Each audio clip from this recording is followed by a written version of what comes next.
Hai teman-teman, udah lama banget ya kayaknya saya nggak mereview buku. Hari ini saya punya satu buku keren. Buku ini saya dapatkan dari sahabat saya di Tanah Laut, namanya Pak Giri. Terima kasih Pak Giri sudah mengirimkan buku keren ini. Ya, judul bukunya Coretan Anak Tanah Laut.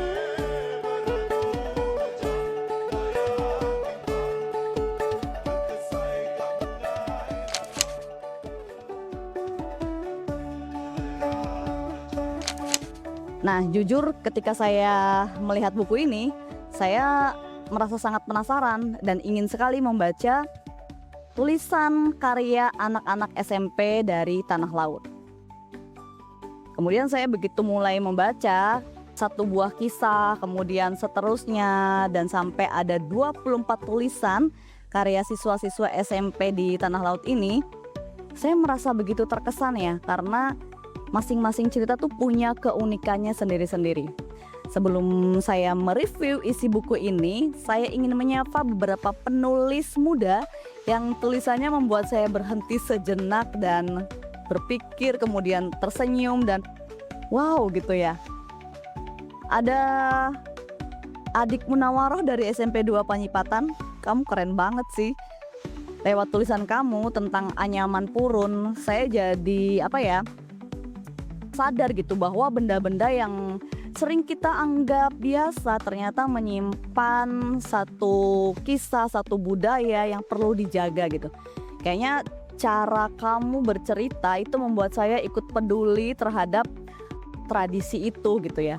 Kemudian ada juga Mas Aditya Rahman dari SMP 5 Takisung gitu ya. Ada satu kalimat yang saya catat dari tulisan kamu, tahu nggak apa? Manisnya gula aren bukan dari pohonnya, tapi dari kerja keras dan kesabaran dalam proses pembuatannya. Itu keren banget sih. Dan saya nggak nyangka bahwa kalimat itu bisa keluar atau tertulis dari seorang anak yang masih sangat belia gitu ya.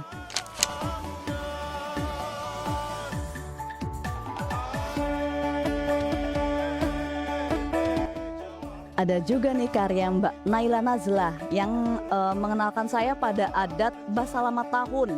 Awalnya saya tuh tidak tahu sama sekali ya, apa sih Basalamat Tahun ini, dari judulnya aja udah menarik banget gitu.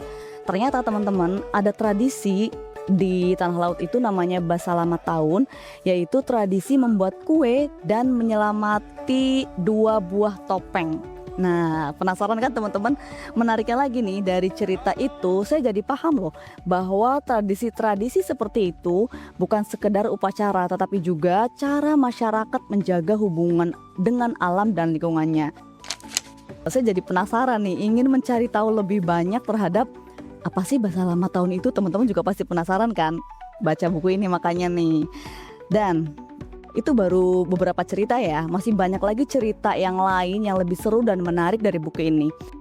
Semakin dibaca, semakin terasa bahwa anak-anak dari Tanah Laut itu tidak hanya pandai menulis teman-teman, tapi juga pandai bercerita tentang daerahnya, budayanya, dan hal-hal sederhana di sekeliling mereka dengan cara yang sangat jujur.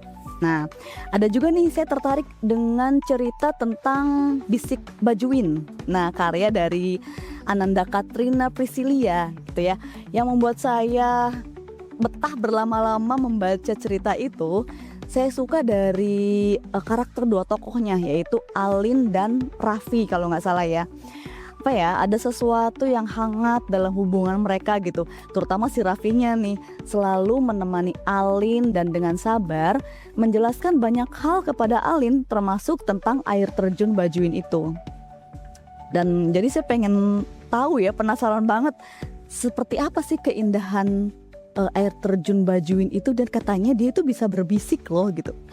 Wah, pokoknya saya benar-benar terkesima, bukan hanya karena ceritanya enak dibaca, tapi juga karena seorang siswa-siswi SMP mampu mengemas sebuah tempat gitu ya, percakapan sederhana menjadi sebuah cerita yang membuat pembacanya ikut penasaran dan ingin mengenal lebih dekat dengan Tanah Laut gitu sih.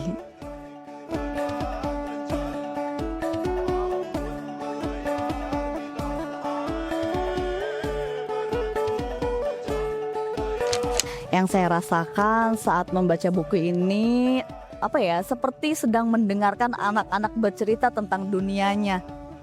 Ada cerita tentang perjuangan, tentang semangat untuk terus mencoba, tentang persahabatan tentunya, dan tentang kehidupan sehari-hari yang sederhana sebenarnya.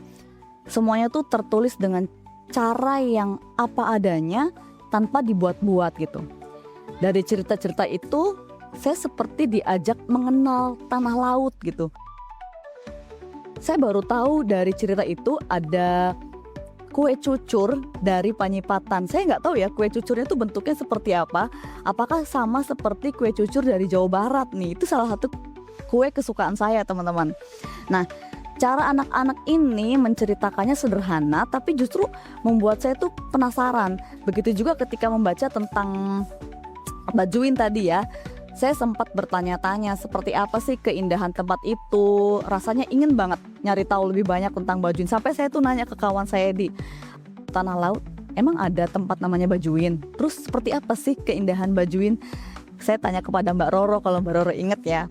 Kemudian ada juga cerita yang mengenalkan batik Sasirangan sebagai budaya daripada Kalimantan Selatan gitu kan. Dalam cerita tersebut tidak dijelaskan panjang seperti buku pelajaran gitu, tapi melalui cerita yang membuat kita merasa dekat dengan budaya tersebut gitu. Kemudian beberapa cerita juga cukup membekas bagi saya, misalnya kisah tentang perjuangan anak ombak muara. Perjuangan anak ombak muara itu ceritanya mengingatkan bahwa di berbagai tempat gitu, anak-anak tuh memiliki tantangan dan perjuangannya masing-masing gitu. Lalu ada juga kisah asal-usul patung Kijang Mas gitu. Ini menunjukkan, kalau menurut saya, ini menunjukkan bahwa imajinasi anak-anak ternyata bisa berkembang menjadi sebuah cerita yang menarik.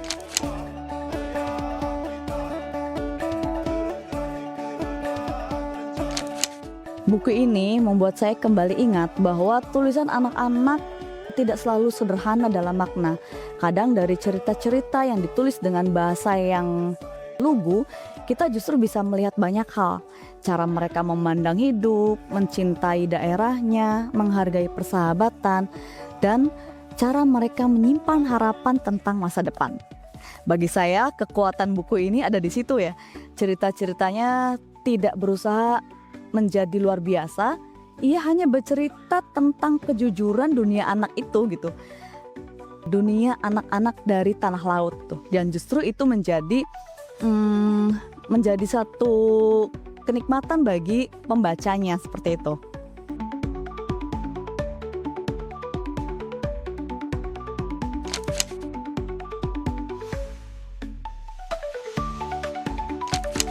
Setelah membaca buku coretan anak tanah laut ini, saya justru berpikir ya, mengapa sih buku seperti ini belum banyak dibuat di daerah-daerah lain? Karena menurut saya itu bagus banget, penting banget gitu ya. Buku ini menunjukkan bahwa anak-anak sebenarnya punya banyak cerita untuk dibagikan. Mereka juga punya imajinasi, pengalaman, dan cara pandang sendiri tentang kehidupan di sekitarnya. Tinggal kita bisa nggak sih memberikan ruang dan kesempatan untuk menuliskannya gitu. Menurut saya buku seperti ini bisa menjadi cara yang baik untuk melatih kemampuan anak-anak menulis. Mungkin di tingkat remaja ini sudah layak banget dipublikasikan kemanapun ya gitu.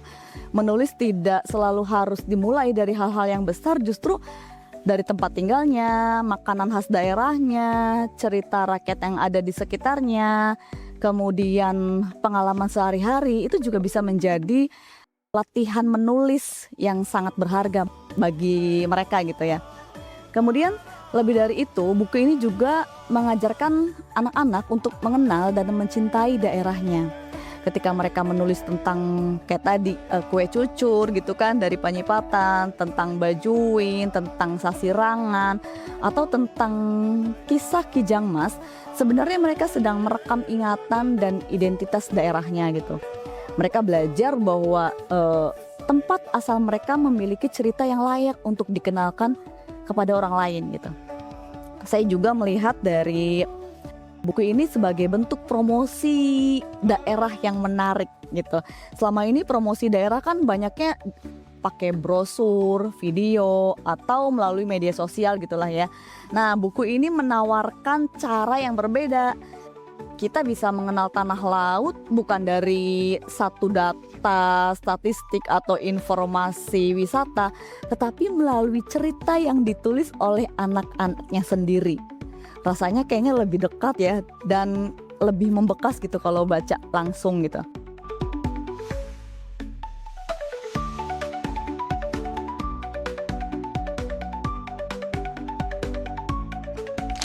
Nah, saya sih berharap buku seperti Coretan Anak Tanah Laut ini tidak berhenti di sini. Semoga ia bisa menjadi inspirasi bagi daerah-daerah lain untuk memberi ruang kepada anak-anak, khususnya remaja, untuk menulis, bercerita, dan mengenalkan daerahnya melalui karya-karya sederhana yang lahir dari tangan mereka sendiri. Teman-teman penasaran kan baca buku ini? Tuh, saya sudah mendapatkannya. Segera baca buku ini dan teman-teman bisa merasakan sendiri kehadiran wajah tanah laut dari buku Coretan Anak Tanah Laut. Terima kasih Tanah Laut.